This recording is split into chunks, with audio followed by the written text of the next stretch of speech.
Barbara and Larry Cook are a retired couple from Maine who spent decades building their financial security. According to Barbara, they lost their entire retirement savings of $1.3 million to a sophisticated government impersonation scam that lasted 7 months. The nightmare began with a single phone call that would destroy everything they had worked their entire lives to save. Barbara Cook received what appeared to be an urgent call from someone claiming to represent Amazon's security department and TD Bank. According to Barbara, the caller told her that her account information and social security number had been compromised and were being used for illegal activities on the dark web. The caller then connected her to an individual who identified himself as Ryan Terry, claiming to be an investigator with the Federal Trade Commission. Barbara says the man sounded professional, knowledgeable, and genuinely concerned about protecting her family from serious legal trouble. Larry is 80 years old, and Barbara is in her late 70s. The couple had saved diligently throughout their working years, building retirement accounts that were meant to support them through their golden years. They have 2 successful adult sons who built respectable careers. According to the family, they considered themselves intelligent and financially savvy people who would never fall victim to a scam. Barbara describes herself and Larry as patriotic Americans who trust government institutions and believe in cooperating with law enforcement when called upon. The scammers used sophisticated psychological manipulation to maintain control over the couple for 7 months, from October 2023 through April 2024. According to Barbara, the person claiming to be Ryan Terry told them they were targets of a federal investigation. He warned them that if they did not cooperate fully, they could face criminal charges and possible imprisonment. The scammers told Barbara that her sons' careers and reputations would be destroyed if this matter became public. Barbara says they were told repeatedly that helping with this investigation was their patriotic duty, and that they were assisting the government in catching dangerous criminals operating on the dark web. The couple describes being instructed to liquidate their retirement accounts and convert the funds into untraceable assets. Larry, despite having poor eyesight, made numerous trips to gas stations and convenience stores throughout Maine to use Bitcoin ATM machines. According to Larry, Ryan Terry would stay on the phone with him during these transactions, guiding him step by step through the process of depositing cash into the machines. Each transaction was limited to $10,000, which the scammers claimed was necessary to avoid detection by the criminals they were supposedly investigating. Barbara says they were told that these smaller amounts would help the government track the criminal network without alerting the suspects. Over the 7-month period, the couple made dozens of trips to various Bitcoin ATM locations across their region. According to the family, Larry would withdraw money from their retirement accounts, drive to designated locations, and feed cash into the machines, while Ryan provided instructions through his phone. The couple believed they were participating in an elaborate federal sting operation. Barbara describes feeling proud that they were helping their country, even though the process was exhausting and stressful. In addition to Bitcoin transfers, the scammers instructed the couple to purchase gold. According to Barbara, individuals claiming to be undercover federal agents would arrive at their home to collect cash or cardboard boxes filled with gold that the couple had purchased. These supposed agents wore casual clothing, which the scammers explained was necessary to maintain their cover during the investigation.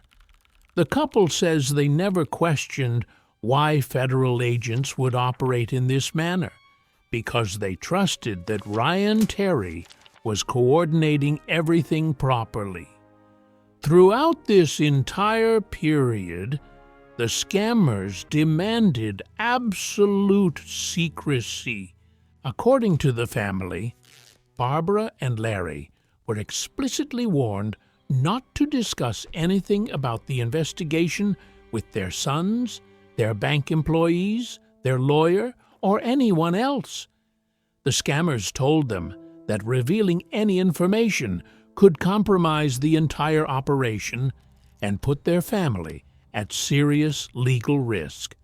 When bank employees began asking questions about the large withdrawals from their retirement accounts, Larry reportedly told them it was his money, and they had no right to question how he used it. The couple believed they were protecting a sensitive federal investigation. Several warning signs were present throughout this ordeal that might have alerted the couple or their financial institutions. The frequency and size of the withdrawals from retirement accounts over such a sustained period was highly unusual. Legitimate federal investigations never require citizens to liquidate their savings or purchase cryptocurrency and gold. Real government agencies do not send agents to private homes to collect cash or valuables in cardboard boxes. The demand for absolute secrecy from family members and financial advisors contradicts how actual law enforcement operations function.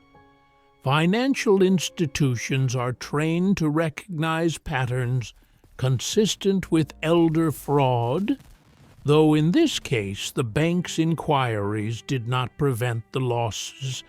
The devastating truth became clear in April 2024, when Barbara and Larry attempted to contact Ryan Terry after making their final transfer of $50,000. According to Barbara, his WhatsApp account had disappeared completely. Multiple attempts to reach him through the phone numbers he had provided went unanswered.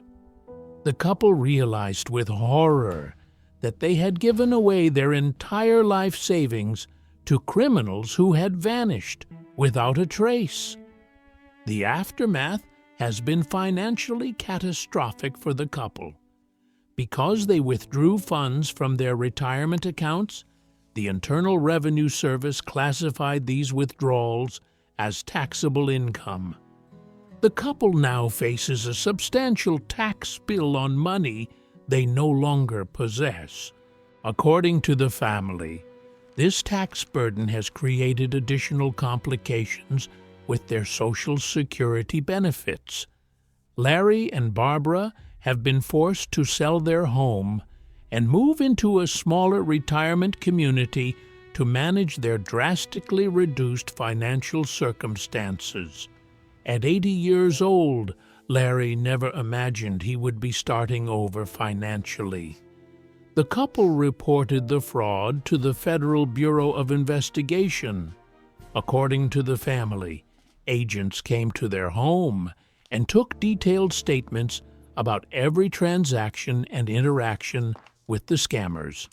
However, authorities told them directly that recovery of their money was extremely unlikely.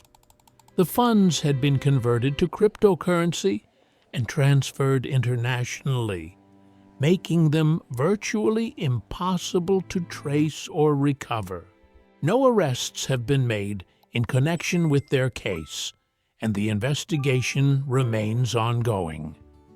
Government impersonation scams targeting older Americans have become increasingly prevalent. According to the Federal Bureau of Investigation, Americans lost more than $5.6 billion to fraud in 2023, with cryptocurrency investment schemes and government impersonation scams ranking among the most financially damaging categories.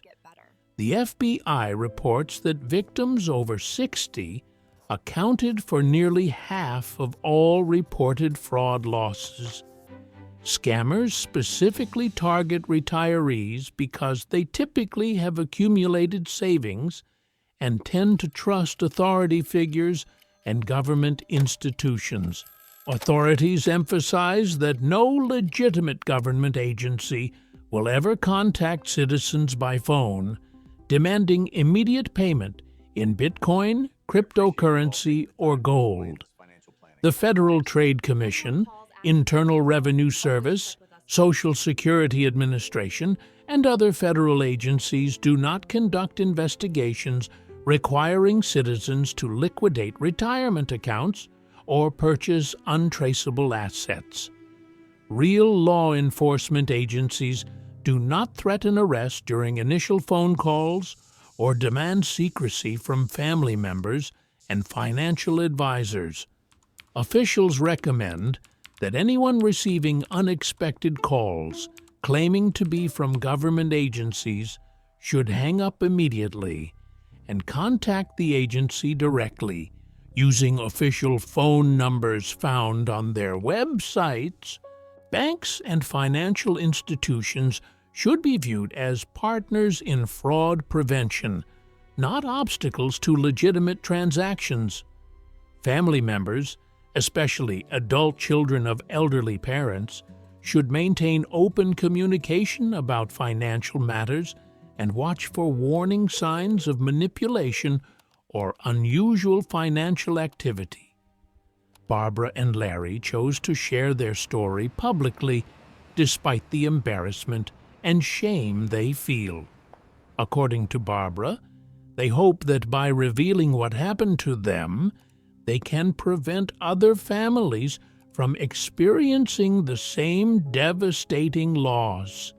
The couple describes how the scammers exploited their fundamental decency, their trust in government authority, and their desire to do the right thing.